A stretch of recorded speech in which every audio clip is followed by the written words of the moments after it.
Welcome, everybody. Thank you for attending today's version of TechVision. I'm Bruce Gorter, CTO for Legal. I want to welcome all of you who are in the audience and those of you who are seeing this webcast recording. So as most of you know, TechVision is a TR-sponsored series where we bring in external speakers, thought leaders from the industry, people with expertise around innovation, emerging trends, best practices. And TechVision as a series is really designed to bring those thoughts into TR so we can accelerate our growth and build better products for our customers in our business. Today's TechVision is around the subject of the knowledge worker unleashed, people, process, and technology. If you think about where we're at across TR, you've heard a lot about innovation, you've heard a lot about transformation. We talk about trying to delight our customers. We talk about trying to automate more of the knowledge workers' workflow, building robust solutions to our customers, trying to bring our content and capabilities right into these workflow at the point that they need the information and capabilities. And so when you think about that, do we do that well? How close are we to realizing that vision? Are we getting the maximum investment out of those products that we build? I think we'd all agree that if we could do that a little bit better, understand how the knowledge worker interacts with the technology, how we build the workflows, we're going to bring more value to our customers. If we bring more value to our customers, we're going to bring more value to TR. So I'm excited to spend an hour this morning talking about that intersection of people, process, and technology, and think about how we can better build products and deliver more value for our customers. So with that, I want to introduce to you our topic and speaker today. Today you're going to hear from Spenser Segal, CEO of ActiFi. ActiFi is a coaching, software, and consulting company focused on implementing solutions that integrate and align knowledge workers with processes and technology for optimal results. Spenser has more than 20 years experience in the financial services industry, including Vice President e-commerce and strategy and development for American Express Financial Advisors. He's held management positions at Dan Rauscher, Capital Management, Big Charts. He's run successful financial planning and money management practice. He's a certified financial planner, and on and on and on. Full mouthful, but what that tells me, he's got a lot of experience in this space. He's put a lot of thought into these issues, and we're excited to have him here.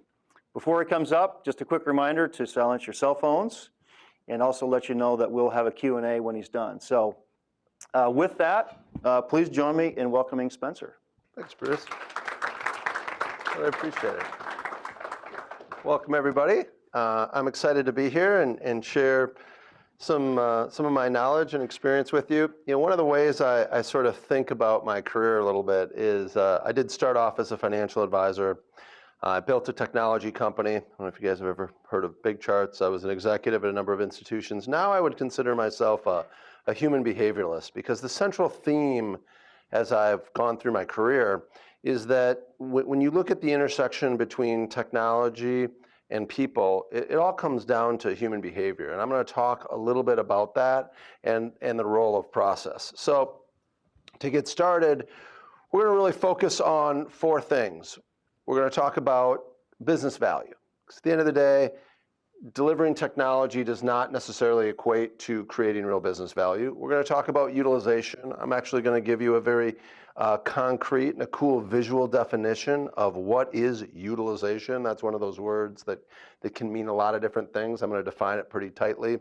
We're going to talk about the different levels and then really take a little peek into the present and future. I think there's a lot of this stuff that exists in the present in the consumer space. I think in the B2B space, it's evolving, so we're going to get into a bit about that. So my opening comment is really about business value. The business value of technology is not the technology itself. The business value is really what that drives. What is the outcome that occurs because a user uses a piece of technology? So let's think about that for a minute. If we think about things that we collect, just a little poll. Any of you in the audience stamp collectors? Any stamp collectors? Baseball cards? A few baseball card collectors. Well, unfortunately, what we find when it comes to software is we have a lot of software collectors. Now, you look at the little shelf of a particular knowledge worker, you see a lot of different packages. I don't know if any of you guys have some Windows 95 CDs on your bookcase. I can just assure you that if you're going to be into collecting, stick with stamps and baseball cards, maybe rare coins. Don't be in the business of collecting software. Unfortunately, too many of us are. We've got these really powerful technology tools at our disposal, whether they're online, whether they're on our desktops, and they go dramatically underutilized. And that's sort of the whole point of, if we're going to have technology tools, how are we going to use them in a way that's going to drive real benefit for us, our companies, and our customers? And that's kind of the whole theme, is how do we do that? And what's holding us back?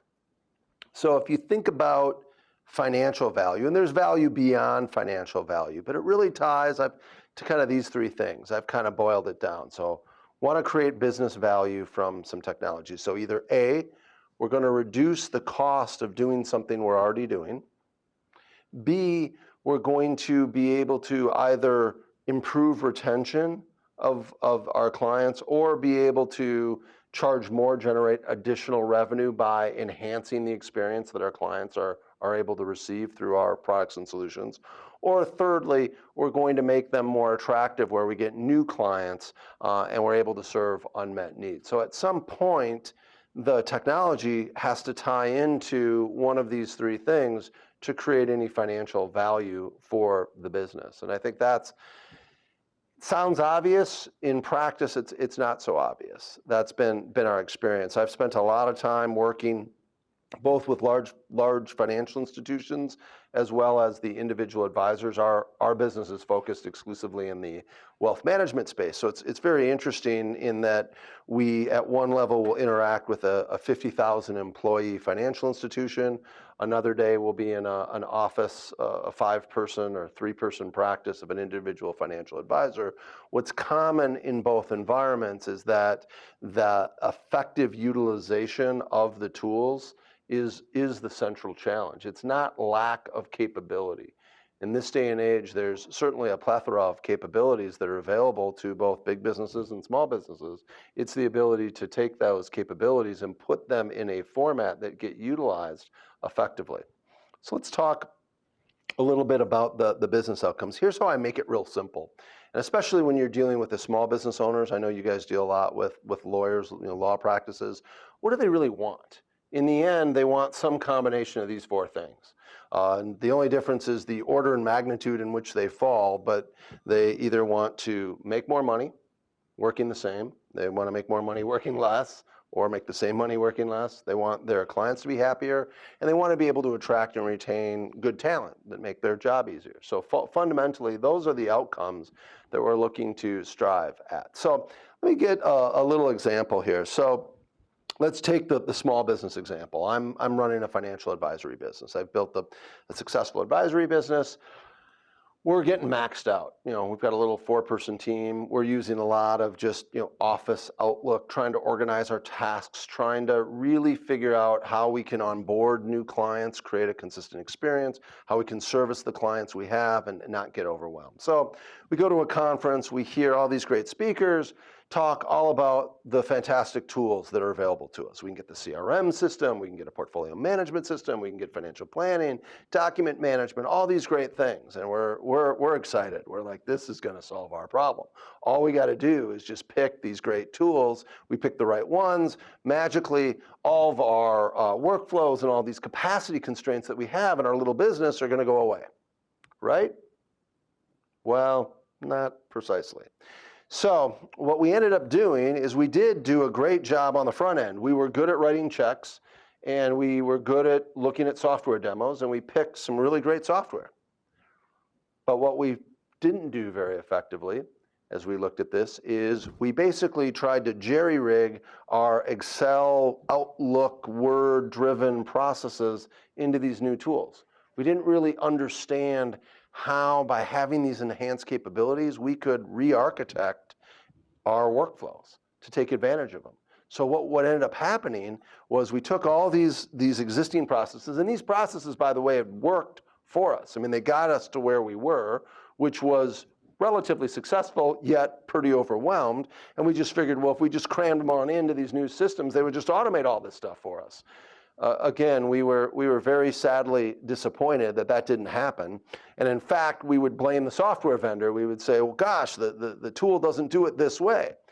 Well, of course it doesn't do it this way, because there's a 10 times more efficient way to do that process, and the software is designed to orchestrate that process. You need to change your process. Oh, well, we weren't prepared to do that.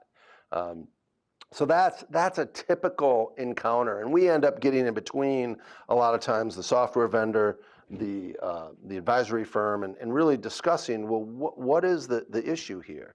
Is it really that the software doesn't do what you want it to do, or is it that it doesn't do it in the way you want to do it, and you're simply not open-minded enough to look at another way that's probably 5 times better than this way? Again, this whole taking these square peg processes and jamming them into the round peg hole ends up in mutual frustration. And that's one of the central themes we see over and over again. Again, whether it's big businesses or small businesses. So how do we solve this problem? How do we solve for this? Because again, I'm sure all of you have experienced that, whether personally or with clients, as you're adopting new capabilities and leveraging new technology. The answer is effective utilization. So what are the components of effective utilization? We have a framework, and it's a mantra. I probably say this almost weekly. People trump process, process trumps technology, and technology is critical to building a scalable and efficient business. So let's test that a little bit. So let's say we have the world's greatest technology. I mean, we've got state-of-the-art everything. It works flawlessly. Yet our processes suck. They're architected in a way that are designed to make us very inefficient. The fact that we have the great technology isn't going to yield the outcome we're looking for. If we take it a step further, okay, we've actually worked through all these processes. We got in a room, we got the team on board, we clearly articulated how we're going to optimize our use of the technology, but then people are like, yeah, I know it's better, but I'm just much more comfortable doing it the old way. So I'm not going to use any of those new processes or the technology. Again, no business value is created. So really, ultimately, you have to have all 3 elements coming together. You've got to have the people that are willing to, you've got to have the technological capabilities, you've got to have the processes that take advantage of them, and you have to have people that are motivated and willing to leverage that capability to drive the business outcome that they're looking for. Okay? So that's kind of the high-level definition. I'm going to get into a cool little graphical description of kind of how that works on a more pragmatic level. So that's the framework. Now, as we think about what isn't good utilization, is when you can't get the team on the same page. Again, if you find that you have a firm, everyone says, oh, we're all aligned, we're on the same page, and then you say, okay, great, let's draw a picture. I've done this exercise a lot. I'll get a team together and I'll say, okay, let's take a process we all agree is pretty clear. So maybe the process is onboard new client. Got a new client coming that's joining our firm. What's our process? I say, okay, everyone take out a piece of paper. Let's draw a picture. How often do you think all those pictures are identical? Never. Never. Right, because our definition of a defined process varies. And so what we end up finding, and this is the interesting thing, we've done a lot of process engineering work, a lot of what we call process workshops. And what we found is that the most effective way to do that is not necessarily the most efficient. What do I mean by that? What I mean by that is the most efficient way is just say, hey, we're experts. We've seen like 500 firms do this process. Here's the answer. Use this. That takes like 5 minutes. Let me explain it to you.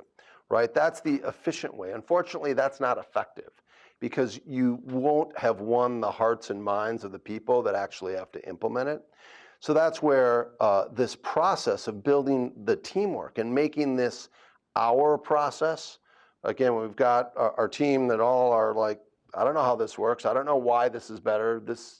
My way seems to be better. If you don't create a framework or a forum to have those kinds of discussions and really dig into why are you doing it this way? What are the obstacles? And here's one of the interesting things that I continually find as I've kind of gone around the country and done these kinds of exercises is, and I found it's kind of more of a human nature oriented thing, that people tend to optimize at the task level or at the sub-process level and inadvertently sub-optimize at the end-to-end process level. Most people are not systems thinkers, meaning they don't have the innate skill to be able to think 2 or 3 steps upstream, 2 or 3 steps downstream across a group of people. They know what they do, and so what their typically initial reaction is, well, why don't I make my little piece, which might be 10% of the process, as efficient as possible, even if they inadvertently, not intentionally, inadvertently make the overall process less efficient. And that's why it's important to do this stuff as a group, where you're able to get everybody in the room so that you can understand, well, gosh, it's a great idea. Understand how that would make your part of the process more efficient. But what about John and Susie? What does it do to them? Oh, well, I never thought about that. And that's where you really can get some breakthroughs, is when you get people communicating and doing it in a very visual way. One of the things we tend to do, and we're technologists, of course, but we tend to use the low-tech method of doing this, where we've got a big, call it the sticky wall. It's like about the size of the screen, where people will take pieces of paper and physically put the tasks, kind of build the swim lane diagrams, if you will, on the screen together, and then they'll interact with it. And they'll, this person will move this one over here and that over there. That really drives engagement. And that's the key in terms of building what is our playbook. And that's when the plays work, is when everybody actually has the plays, what the processes are, on a piece of paper that they've walked through together, that there's been this co-creation effort that they're clear on, then you're going to run some winning plays. When people aren't on the same page, it works much less well or not at all. So let's talk a little bit about a process playbook. Again, back to my point about how people describe what they do, how they describe processes, it varies significantly. And so a lot of times what we'll do is give them a definition. And there isn't necessarily one right definition of what a defined process is, but what I can absolutely assure you is there's one right answer for that particular group, and it better be the same. It better be the same answer, whatever they agree of, this is how we're going to describe our processes and how those processes are going to drive the effective utilization of our tools and technologies. It has to be the same. Now, do you need to use swim lane diagrams, or do you use, mind maps? And I mean, you can argue the pros and cons of these different methods. Our general experience is, we're big fans of having sort of these discovery maps, have those drive into the more swim lane-esque. And the reason being is that, computer systems understand this kind of logic. If you can define handoffs, define engagement levels using these kinds of swim lanes, it tends to be much easier to embed that in some sort of a workflow engine, getting machines and systems to do some of the work that humans used to do. If you can't define it at this level on paper, the probability that you're going to be able to use a workflow engine effectively is much, much lower. So the other thing that we find in doing these works, especially when you're dealing with business people that aren't necessarily, tech-oriented, is that you wind up really keying in on these, let's see if you can see it, these handoff points. When things change roles, after the advisor, the paraprofessional creates the agenda, how they communicate and get the feedback from the advisors, really important. So, those tend to be the opportunities to optimize using technology, where some handoffs are, how to minimize the number of handoffs and make the work more consolidated. And I'll give you some very specific examples of that a little bit later. Okay. So let's talk a little bit about technology integration. I know we've got some technologists in the room. This is another thing, that you find everyone's got a little bit different definition of integration. Well, of course our technology is integrated. Everything's integrated. Well, integrated at what level? So we've created a little framework that sort of defines integration levels. And this seems to work well. I'm not saying it's the end-all be-all. What I am saying is that it's really important you differentiate between a level 1 integration versus a level 4. At level 1,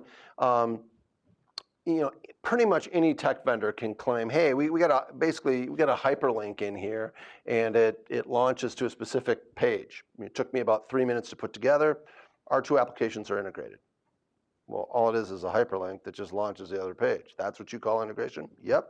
Well, technically, that's a level of integration. I mean, you can't argue that couldn't be construed, albeit the usefulness of that and the robustness of that is extremely low. It's not even anywhere close to sort of what a level 4. As we get into level 2, now we're talking about single sign-on capabilities where we're authenticating from one application into another. We've got context that's being transferred, that sort of thing. As we get into level 3, we're talking about data movement. You could break that into, bi-directional, unidirectional types of integration, but now we're machine to machine moving data back and forth, so we're not having to rekey anything. And then, of course, level 4 is where we're getting into the whole web services framework, where we're actually orchestrating processes. We're sending information. We're saying, hey, we want you to do this. We're calling a process. It's returning a result. We're able to take that result in. The amount of development work at level 4 is obviously dramatically higher than level 1. So I think part of really understanding how to optimize utilization is this cross-application integration capability and what levels those are occurring and how much business value can be created by doing these things. Because again, the technological limitations have really come down in terms of open standards and web services and XML and all these sorts of technical things. But what has not gotten any easier is defining the business problem. What's it worth to deploy all this great stuff? What value is created for our end client? Because in the end, that's what we've got to figure out. And will they pay for that value? Will it increase retention? Otherwise, all we're doing is integrating for integrating's sake. I mean, the fact of the matter is this, the 10 seconds it takes somebody to log in may not have much value. If they're logging in once a month and it's saving them 10 seconds, and the development effort to do this is 100 grand, and you've got 500 users, is that business case worth it? No. So understanding what are those business implications is important. So this is a good framework that we use to kind of educate, especially with business people, in simple terms, that all integrations are not created equal, and providing some vocabulary around levels is really helpful. I'm big on levels because when you use words like utilization and integration and all the workflow, everyone has a different definition. I've spent enough time out there talking to different stakeholders that I've realized that two people talking about the same thing, if you could build like word clouds above or picture clouds above their head of what they're actually visualizing in their mind, rarely are they the same. Even though we use exactly the same words. We talked integration, we talked workflow, we talked utilization, our pictures were different. And so I always think that it's helpful to put some frameworks and some pictures in place, which is what I'm going to do here in a minute. So integration. Why do people care? They care for these reasons. There's a lot of really compelling business cases. But what you tend to find is when you try to quantify the value of that, it really does vary dramatically. I've continually been surprised as I've gone through the exercise of putting a business case together to facilitate a certain level of integration between a couple of systems, what the true business value is going to be. And it tends to be lower than you might think, based upon how the applications are used, especially if you have data as to how systems are utilized and you look at, well, what will this save versus what it'll cost? Now, sometimes it's way above, but sometimes it's below. And we always tend to assume, well, integrated is always better than non-integrated. And in theory, yes, that's true. But the cost benefit of doing it isn't always worth it. So I would just caution to sort of pause. It's certainly the right instinct to go down this path. And in the end, you'd certainly prefer an integrated set of systems than a non-integrated set of systems. But you need to be much more explicit as to what is the true business value that you're gaining through that process. So let's talk about the 5 levels of utilization. I just sort of laid out the whole integration framework. This is a graphic. I'm very fortunate to have a fantastic graphic artist on my staff who helped me build this graphic. And I'm going to drill into these different levels. We kind of made these up. They seem to make sense, and they've certainly resonated with folks. So let's start with level 1. What is level 1? So when we're talking about utilization, what we're really trying to figure out is, so you've got this, and let's pick on CRM. CRM's a good, customer relationship management software is always a good type of software to pick on. So how do you use your CRM? Like, how do you know you're going to onboard a new client? How do you know what to do with it? Well, I just know. How do you know? It's in my head. I've got it down. All right, great. So you're just doing whatever you know. Yep. Okay. Is it working? Well, sort of working. So that's level 1 utilization. You can assume everybody's there. Right? Now here's the tricky part, and sort of the thing that's a bit counterintuitive. We'll actually go back. One of the things that I want you to notice, see these ladders? See how big and difficult this one is? See how simple this is? Actually, at the more technologically sophisticated you get, the easier it is from a behavioral change. The really hard behavioral change, and the ladders really represent the level of human behavioral change, which almost always is the huge obstacle in driving business value from software applications. So just going from I do what I do in my head up to we actually have a checklist. I've got my little checklist next to my computer. So when we got an onboard new client, there's 8 steps. I just have them take my pencil and I check them on off. So getting people to agree at a level 2, and again, we're talking written. This is not using workflow. This is not using task management. This is literally a written checklist. Is a much bigger deal than you might think. And getting agreement as to what's on the checklist and at what level are those items at. It's kind of back to the conversation we had in terms of how we get people on the same page. So that's level 2 utilization. Now here's the funny thing. When I go from level 2 to level 3, now we're beginning to use workflow and task management. It's actually less efficient. When you think about, what do you mean less efficient? Well, think about it. Let's say I've got tasks. If I have a little paper checklist, how long does it take me to go in, take my pencil, and hit a check mark? I can do that in 1 second. How long does it take me to go to the CRM, type in Mr. Jones, go to the task, open the task, hit the drop-down box, hit complete, and hit save? That's like 7, 8, depending on how fast the application is. That's like 7 or 8 seconds.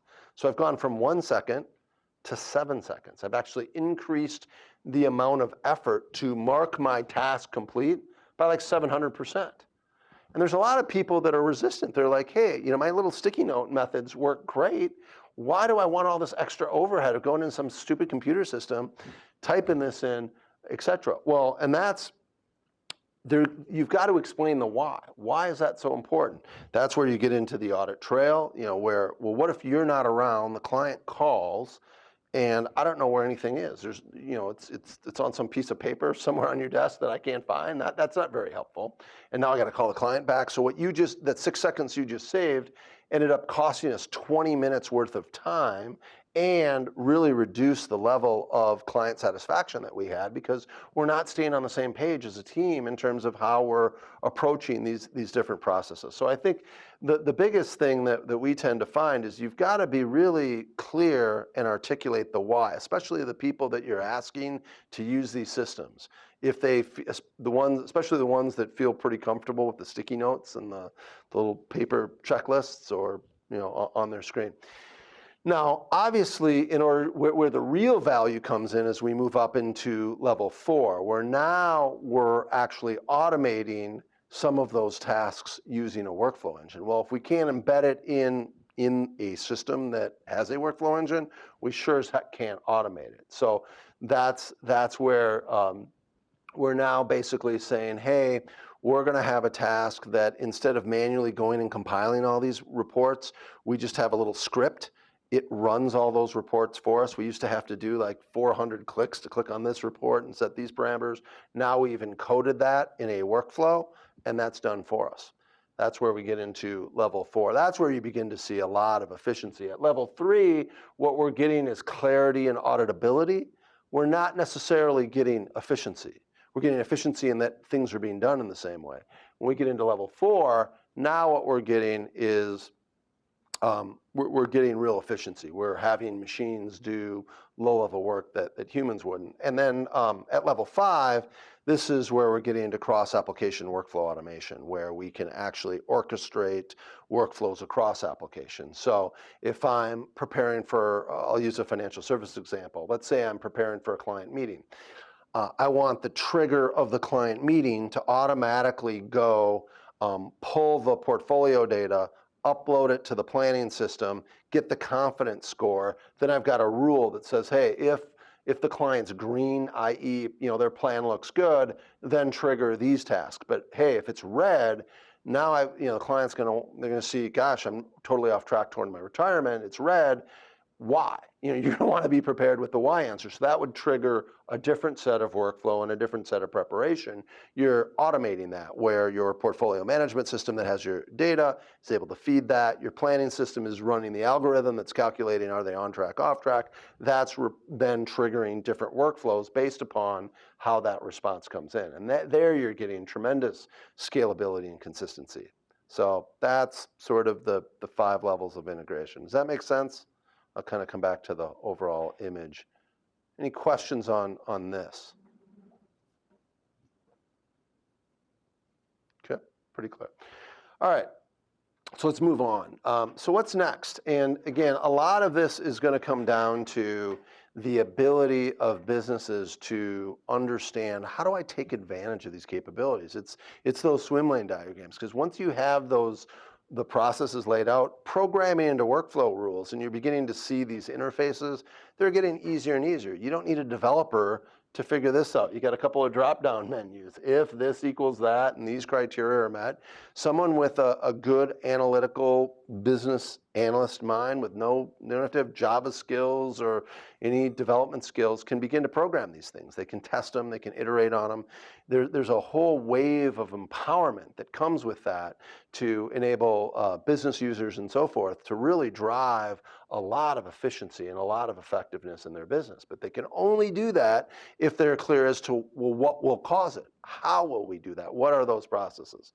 So again, there's drag and drop interfaces. I've just picked a few of them, but it's pretty amazing to me as I've looked at these different technologies, how much more robust the business-facing workflow interfaces have become, drag and drop, so on and so forth. So this is really exploding. I'm going to share a couple of interesting consumer examples of this. Have you guys, anybody seen Zapier, IFTT? How many of you have seen these two? One person? Two? You gotta check them out. Check out IFTT. So I'm gonna give you an example. So here I am as a consumer for free. Zapier you got to pay for, but if I'm a IFTT subscriber, I've got all these different channels. There's like 170 different channels. And basically a channel is things like, basically an application I can interface with, whether it's a Twitter or text message or Evernote or Box or Pocket or Salesforce or Facebook or, I took this shot a little while ago. I went back online. I mean, there's literally like 170 channels. It's shocking. And what you can do, again, my 13-year-old has done this, has no development experience or nothing. You can write these little workflow rules. Hey, anytime I get an email that has receipt or order in it, I automatically want that routed into the Dropbox. I don't want to touch it, even if I haven't opened my email in 5 days and I'd placed orders. Every time they just go into Dropbox. So when I'm going to do my taxes or I'm going to do some analysis, I have all my receipts automatically organized. Or maybe like a Twitter example. I want to send a note. Anytime anyone follows me on Twitter, I want an automatic email to go out with them. Hey, thanks for following me on Twitter. Really appreciate it. Again, there's infinite numbers of these recipes. So what's happening, and this is very profound, is there is a consumers are becoming empowered with these kinds of tools and technologies that literally I can write a recipe in like 20 seconds or 30 seconds that's going to automate workflow across different applications with no programming. Yep.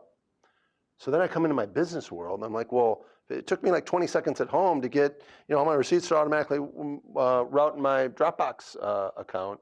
Why can't my XYZ application automate all this stuff too? I mean, that was free. I'm paying thousands of dollars a month for this fancy schmancy business software. Why doesn't it do it?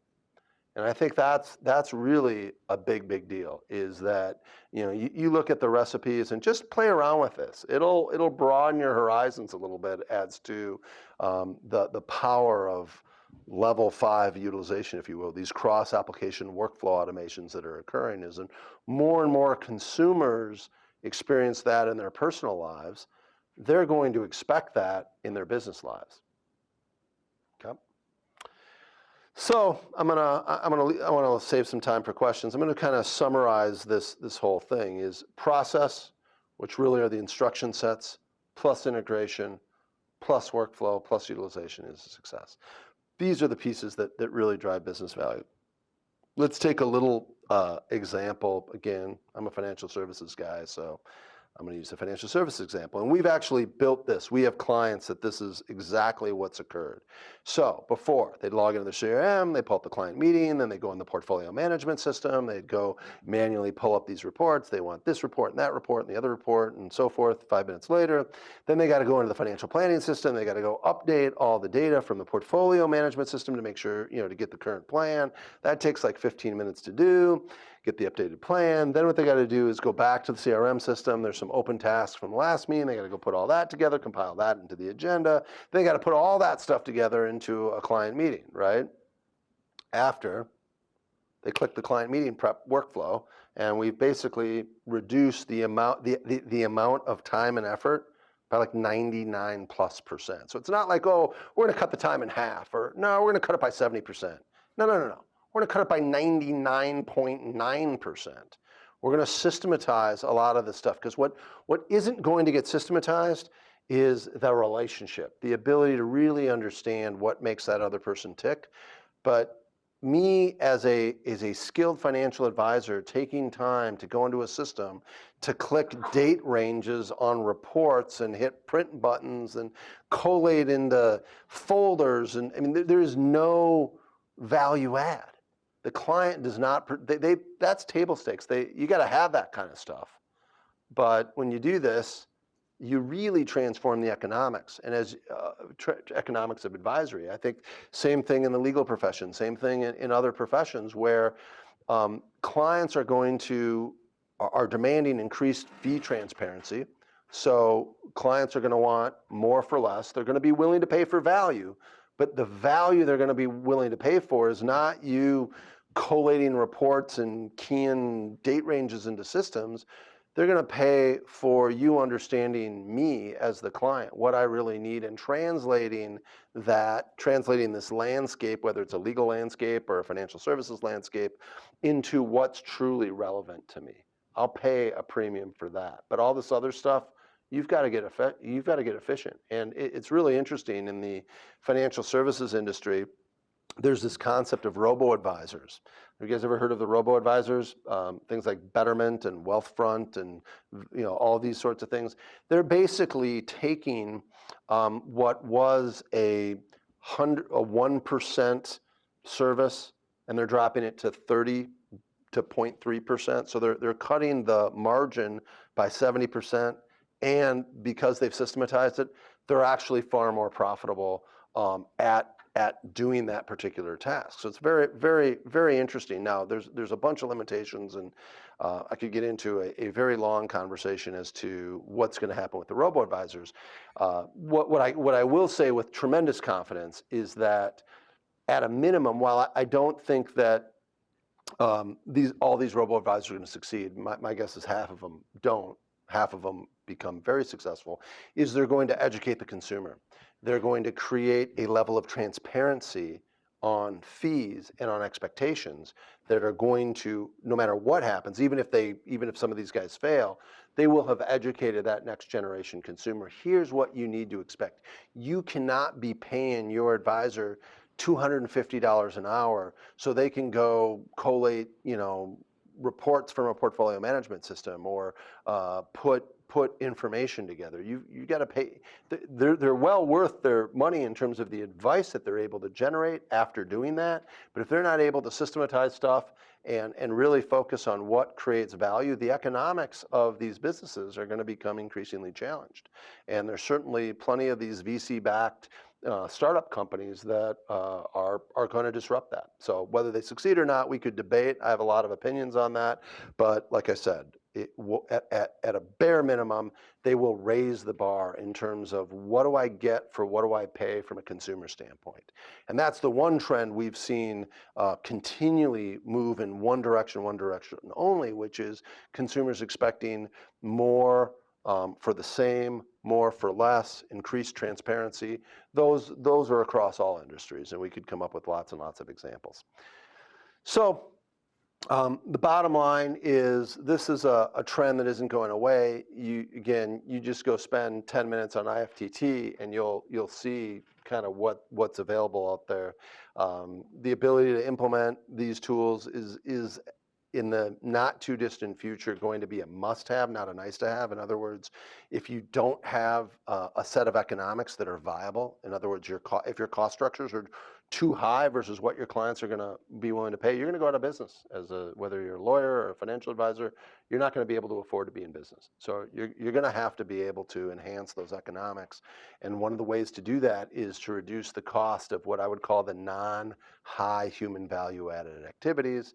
And again, what we tend to find as you implement this stuff is really the hard part is the behavioral change.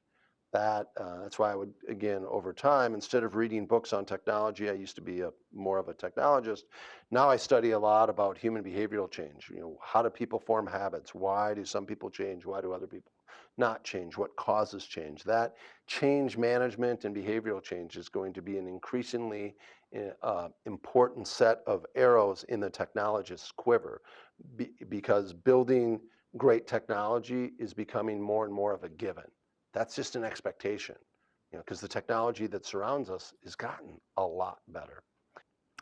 Thank you, Spenser. In your slides, you kind of gave us a summary. Could you just, in our last 2 minutes, maybe just summarize again, as Thomson Reuters, how we might want to think about this, things we should keep in mind moving forward in light of this knowledge worker economy that we work in? Well, I go back to my mantra: people trump process, process trumps technology. Technology is critical to building a scalable and efficient business. I would start by really thinking about the human elements of it, not assuming everyone is a systems thinker who completely understands the 6-step upstream and 7-step downstream implications of a process change. If you assume that they don't know that. So let's start with that assumption, point number one. Point number two is process is your friend. The glue of the people and the technology is process. And the more explicit, and what I mean by explicit is written and visual, it is. Like, again, don't assume that when you're describing a process, that your description, oh yeah, that's exactly how I think of it. No, it isn't. It really isn't. If you're not looking at it on paper and pointing the finger, assume that you're not in sync as to what the process actually is. You're in sync conceptually, but not specifically. So I'd say that's the second part. And then the third is really leverage the tools that you guys have. I would argue if you get the first two parts right, third's pretty dang easy. The first two are really hard. And I think people spend too much time on the third and not nearly enough time on the people and the process. But the process is the glue, those maps. You would never think of going, if you're in a foreign city you've never been to, you wouldn't just say, well, I'm a smart guy, I'll figure it out. No, you'd have some sort of map. I mean, you need to, and the map's got to be accurate. If the map's not accurate, and you follow the wrong map, you're going to get lost. And if you have no map, you're going to get lost. The only way you don't get lost is we have an accurate map. We all agree it's an accurate map, and we use that. We may change where, how fast we get to where we want to go. We might build a new road, we might do things like that, but if we can't start with that map, we can't go anywhere. So I'd say that's the other part of it. And then my last comment would just to be reinforcing that this stuff doesn't work in memo form. You need to make this experiential, build it into the culture.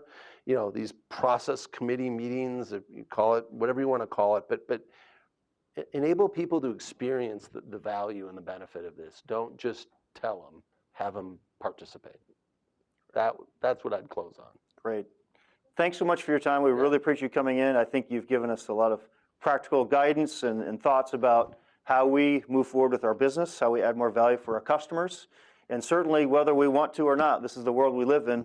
We need to make sure that we embrace the challenges, embrace the technology, and bring all of our resources to bear, internally and externally. So really appreciate your time. Please join me in thanking Spenser for his time here today.